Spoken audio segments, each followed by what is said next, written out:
વિદ્યાર્થી મિત્રો નમસ્તે। આજે આપણે આ વિડિયો લેક્ચરની અંદર ધોરણ 12 કોમર્સ એનું પહેલું ચેપ્ટર સૂચકાંક જેનો વિભાગ સી ભણવાના છીએ। વિભાગ એ અને બી એ આના અગાઉના લેક્ચર વિડીયોની અંદર ભણ્યા છીએ। આજે આપણે જે પણ ભણીશું એ આ વર્ષે બોર્ડમાં જે પૂછાવાનું છે સુધારેલા કોર્સ પ્રમાણેના જ પ્રશ્ન ભણવાના છીએ। સારું, ચાલો સ્ટાર્ટ કરીએ। વિભાગ સી આજે આપણે સૌપ્રથમ થિયરી ભણવાના છીએ। ઘણા બધા વિદ્યાર્થીઓને થિયરીમાં ક્વેરી વધારે થતી હોય તો ખાસમ ખાસ આપણે ધ્યાન રાખીશું અને નિરાતે સમજવાનું અને યાદ રાખવાનો પ્રયત્ન કરીશું। પહેલો પ્રશ્ન છે, આધાર વર્ષ એટલે શું? તેની પસંદગીમાં મુખ્ય કઈ બાબતો ધ્યાનમાં લેવી જોઈએ? હવે આધાર વર્ષ એટલે શું? દાખલાઓ તો તમે ગણ્યા જ હશે, એની પ્રેક્ટિસ પણ કરી હશે અને આધાર વર્ષ પણ લીધેલું હશે, પણ અહીંયા તો એનો અર્થ જણાવવાનો છે। જ્યારે કોઈ વસ્તુના ભાવમાં થતા ફેરફારને ભૂતકાળના કોઈ નિશ્ચિત વર્ષના એ જ વસ્તુના ભાવ સાથે સરખાવવામાં આવે। જો ખાસ શું શબ્દ કીધો છે? જ્યારે કોઈ વસ્તુના ભાવમાં થતા ફેરફારને ભૂતકાળના એટલે કે 5-15 વર્ષ પહેલા ભૂતકાળના કોઈ નિશ્ચિત વર્ષના, દાખલા તરીકે 2020 ચાલે છે, હું 2008 સાથે 10 સાથે કોઈ ભાવની સરખામણી કરું એટલે કે એ જ વસ્તુના ભાવ સાથે સરખાવવામાં આવે છે ત્યારે તે નિશ્ચિત વર્ષને, દાખલા તરીકે હું બોલ્યો 2008 કે 10, તો એ વર્ષને આધાર વર્ષ કહેવામાં આવે છે। તો વ્યાખ્યા: જ્યારે કોઈ વસ્તુના ભાવમાં થતા ફેરફારને ભૂતકાળના કોઈ નિશ્ચિત વર્ષના એ જ વસ્તુના ભાવ સાથે સરખાવવામાં આવે છે ત્યારે તે નિશ્ચિત વર્ષના આધાર વર્ષ કહેવામાં આવે છે। હવે આધાર વર્ષની પસંદગીમાં કઈ બાબતો ધ્યાનમાં લેવી જોઈએ? તો અહીંયા 3 મુદ્દા આપ્યા છે। 3 આમ તો એકબીજાના પર્યાય જેવા છે। તો પહેલો મુદ્દો ધ્યાનમાં લેવો, આધાર વર્ષ પ્રમાણ્ય કે સામાન્ય વર્ષ હોવું જોઈએ, એટલે કે કોમન વર્ષ। એ વર્ષે કોઈ આફત કે પછી કોઈ હોનારત કે પછી સરકારી કોઈ રાજકીય કોઈ ઉથલ પાથલ વગેરે થયું ન હોવું જોઈએ, એટલે કે સામાન્ય હોવું જોઈએ। બીજું છે, સામાન્ય વર્ષ એટલે એવું વર્ષ કે જે કુદરતી કે માનવ સર્જિત આફતોથી અને રાજકીય ઉથલ પાથલ કે આર્થિક તેજી મંદીથી મુક્ત હોય। પેલો કયો શબ્દ યાદ રાખવાનો છે? વર્ષ કેવું હોવું જોઈએ? સામાન્ય। બીજું તો કે સામાન્ય વર્ષ એટલે એવું વર્ષ જે કે કુદરતી કે માનવ સર્જિત, રાજકીય ઉથલ પાથલ કે આર્થિક તેજી મંદીથી મુક્ત હોય, એને સામાન્ય વર્ષ કહેવાય।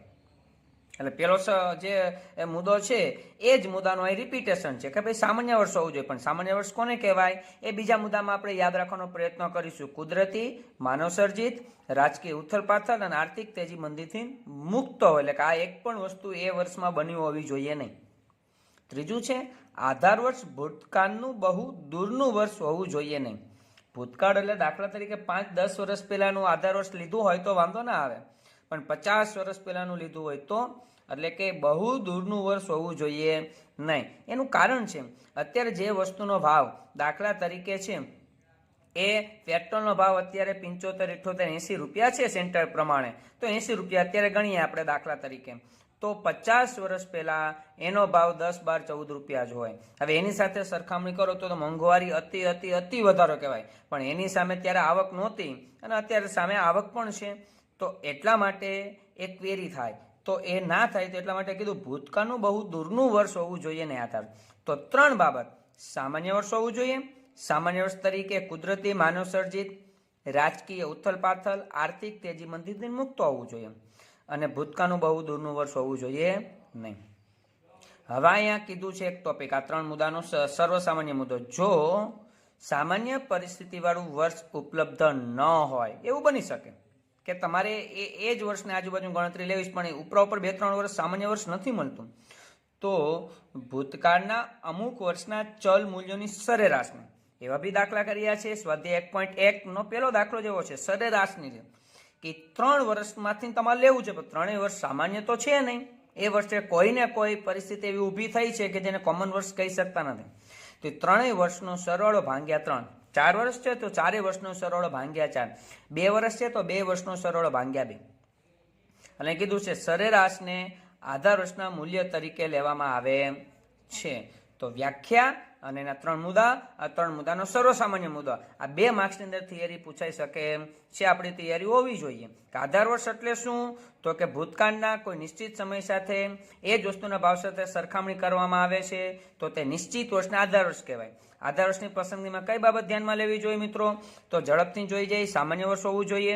સામાન્ય તરીકે માનવ સર્જિત, રાજકીય ઉથલપાથલ, આર્થિક તેજી મંદીથી મુક્ત હોવું જોઈએ અને બહુ દૂરનું વર્ષ હોવું જોઈએ નહીં. અને આમ છતાંય સામાન્ય વર્ષનો મતલબ કેવું વર્ષ લેવાનું, સરેરાશને ધ્યાનમાં લઈને આધાર વર્ષ તરીકે લેવામાં આવે છે. આગળ વધીએ. પ્રશ્ન નંબર 2.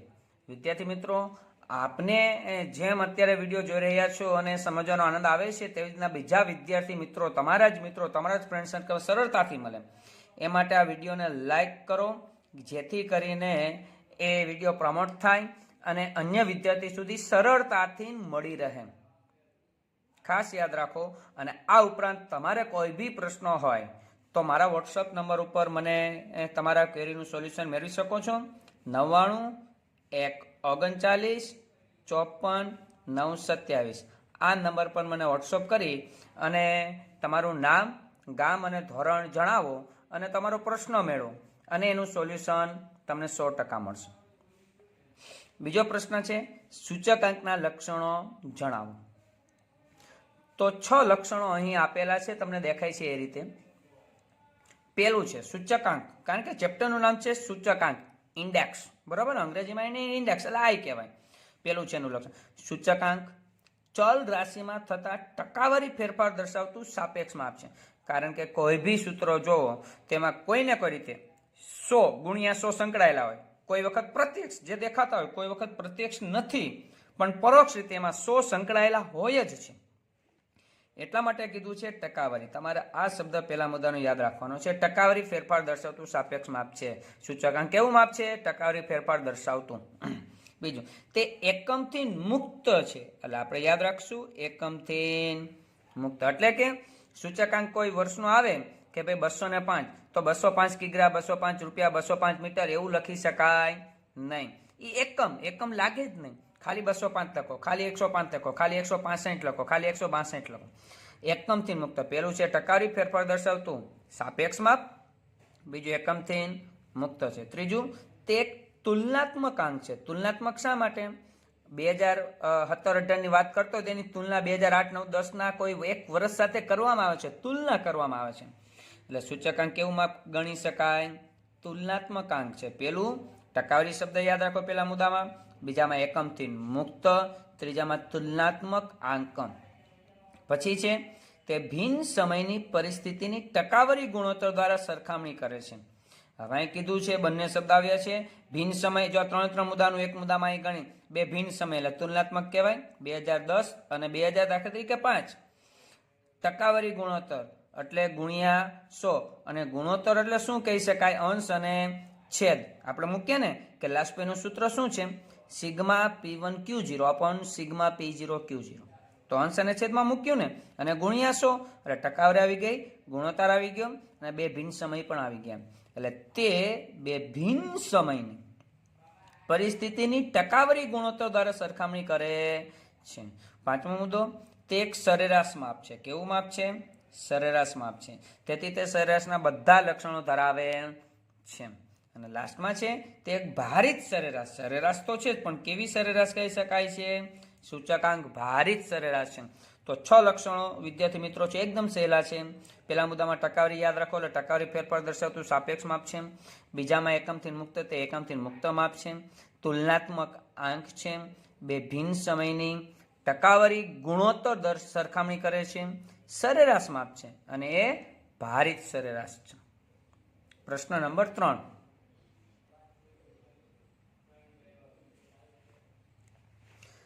જથ્થા સૂચકાંક એટલે શું? મિત્રો આ પ્રશ્ન સમજીએ તે પહેલા આપને નમ્ર વિનંતી છે કે આપ આ વિડીયો જોવો અને પ્રશ્ન ત્યારબાદ પાકા કરો. પાકા કરીને તમારા જ પાકા ચોપડાની અંદર પાકા કરીને મોઢે લખો. કંઠસ્થ સૌપ્રથમ કરો અને મોઢે જ પ્રશ્ન જવાબ લખો.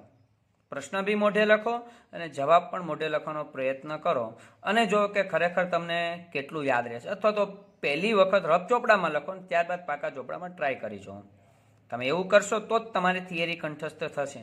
બાકી વિડીયો સમજી લેશો તો પ્રશ્ન સમજાઈ પણ જાય, પણ જ્યારે તમને પૂછવામાં ત્યારે તમને આવડતા નથી. એનું કારણ શું છે કે તમે પોતે પાકું કર્યું નથી, ફક્ત સમજ્યું છે.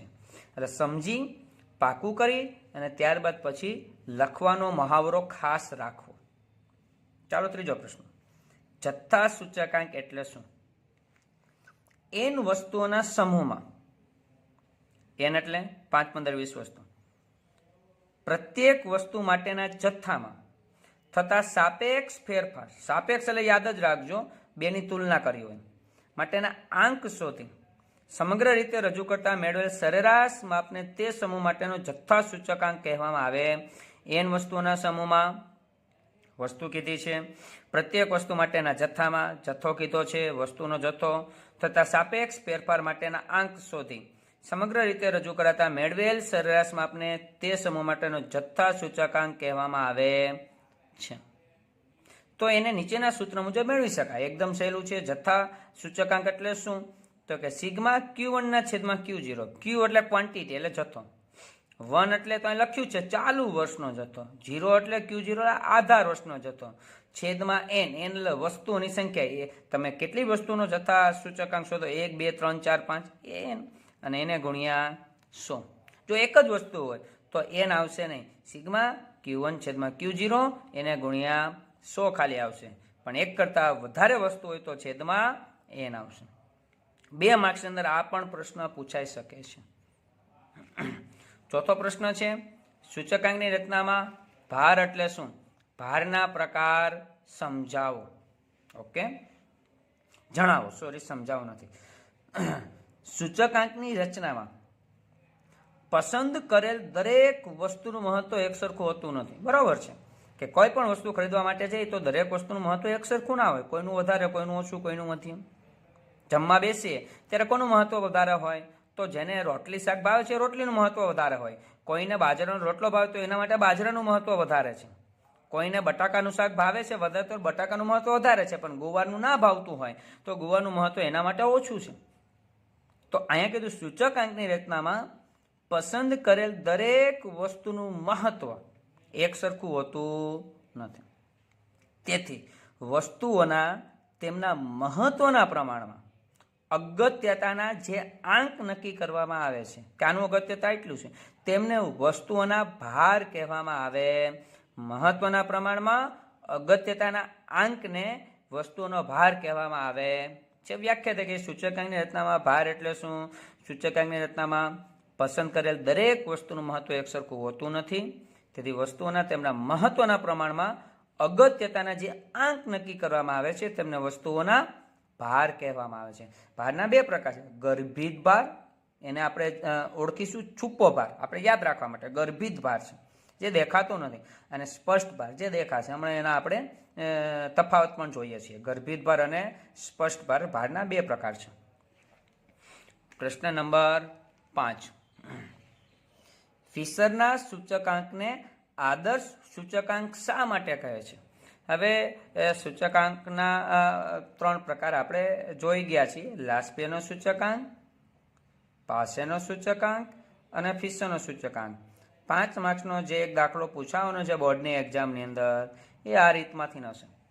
હવે પ્રશ્ન આપણો છે ફિશરના સૂચકાંક એટલે IF આદર્શ સૂચકાંક શા માટે કહે છે? ઓકે, 4 મુદ્દા આપણે છે શા માટે આદર્શ કહે છે. પહેલો મુદ્દો, ફિશરના સૂચકાંકની રચનામાં આધાર વર્ષ અને ચાલુ વર્ષ એમ બંને વર્ષના ભાવ અને જથ્થાની ગણતરીમાં લેવાય. ઓકે, ફિશરનું તમને સૂત્ર ખબર હોવી જોઈએ. હું અહીં લખું છું, તમને ખ્યાલ હશે કે ભાઈ ફિશરનો સૂચકાંક એટલે 10/00 ગુણ્યા 11/01 ઇન રૂટ એને ગુણ્યા 100. બરાબર? તો જુઓ અહીંયા P1 પણ છે ને P0 પણ છે, ચાલુ વર્ષ આધાર વર્ષ છે. Q0 પણ છે ને Q1 પણ છે, એટલે આધાર વર્ષ ચાલુ વર્ષ છે. એટલે જથ્થો અને બંને વર્ષના ચાલુ વર્ષ અને આધાર વર્ષ બંને વર્ષના ગણતરીમાં લેવામાં આવે. પેલો મુદ્દો ક્લિયર એ સૂત્રો પરથી કે ફિશરના સૂચકાંકની રચનામાં આધાર વર્ષ અને ચાલુ વર્ષ એમ બંને વર્ષના ભાવ અને જથ્થાને ગણતરીમાં લેવામાં આવે છે. બીજું છે ફિશરનો સૂચકાંક. સૂચકાંકના અગત્યના બે મૂળભૂત પરીક્ષણો આપણે યાદ રાખીશું. આ મુદ્દો બે મૂળભૂત પરીક્ષણો, સમય વિપર્યાસ પરીક્ષણ અને પદ વિપર્યાસ પરીક્ષણ બંનેનું સમાધાન કરે છે. સમય એટલે બે સમયની તુલના, પદ એટલે કોઈ અમુક આપણે જે નિશ્ચિત આપણે જે નિયમો નક્કી કર્યા હોય, બરાબર, ફંડામેન્ટલ જે નક્કી કરે એને પદ કહેવાય. એટલે સમય વિપર્યાસ અને પદ વિપર્યાસ પરીક્ષણનું સમાધાન કરે છે કોણ? ફિશરનો સૂચકાંક. માટે આદર્શ છે. ત્રીજું છે આ સૂચકાંકની ગણતરીમાં સૂચકાંકની રચના માટેની શ્રેષ્ઠ સરેરાશ ગુણોત્તર મધ્યકનો ઉપયોગ થાય છે. શેનો ઉપયોગ થાય છે? ગુણોત્તર મધ્યક. જો ઇન રોડ, બરાબર, તો આને ગુણોત્તર મધ્યક લીધો કહેવાય. તમે 11મા ધોરણમાં ગુણોત્તર મધ્યક શીખ્યા છો કે બે વસ્તુનો ગુણાકાર કરવામાં આવે તો વર્ગમૂળ, 3નો ગુણાકાર તો ઘનમૂળ, 4નો ગુણાકાર તો ચતુર્થમૂળ, તો એને ગુણોત્તર મધ્યક કહેવાય. તો એ બે છે, લાસ્ટ પિયર અને પાસે, અને વર્ગમૂળ છે. તો ત્રીજું ગુણોત્તર મધ્યક છે, જે અતિ સારો આદર્શ કહી શકાય છે. અને ચોથો મુદ્દો છે આ સૂચકાંક લાસ્ટ પેયર અને પાસેના સૂચકાંકમાં રહેલા દોષોને સંતુલિત કરે છે. કારણ કે લાસ્ટ પેયરનું ખાલી એટલું જ સૂત્ર છે, પાસેનું એટલું જ સૂત્ર છે, પણ આ ફિશર માટે બંનેને સંતુલિત કરે છે. આગળ વધીએ.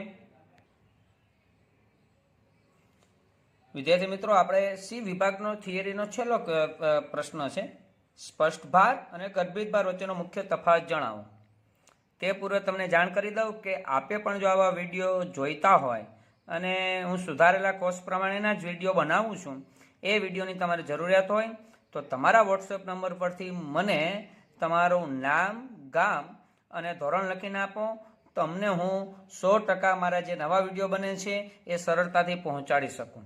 મારા વોટ્સએપ નંબર છે 9919395927. આ વિડીયોને તમારા મિત્રો સુધી પણ શેર કરો, જેથી કરીને એ વિદ્યાર્થી મિત્રને પણ થિયરી સમજવામાં મદદરૂપ થઈ શકે. ચાલો, આજના વિડીયોનો અને વિભાગ સીનો થિયરીનો છેલ્લો પ્રશ્ન. સ્પષ્ટ ભાર કોને કહેવાય? ગર્ભિત ભાર કોને કહેવાય? સ્પષ્ટ ભાર કોને કહેવાય? સ્પષ્ટ ભાર વસ્તુના મહત્વના પ્રમાણમાં નક્કી કરવામાં આવે. મહત્વ, જેમ કે ખોરાકની વસ્તુઓમાં ચોખા કરતાં ઘઉંનું મહત્વ જો બમણું હોય, બરાબર, તો ઘઉંનો સ્પષ્ટ ભાર 2. ઘઉંનો સ્પષ્ટ ભાર કેટલો કહેવાય? બમણું એટલે 2. અને ચોખાનો સ્પષ્ટ ભાર 1. ચોખા કરતાં બમણું એટલે ચોખાનું 1.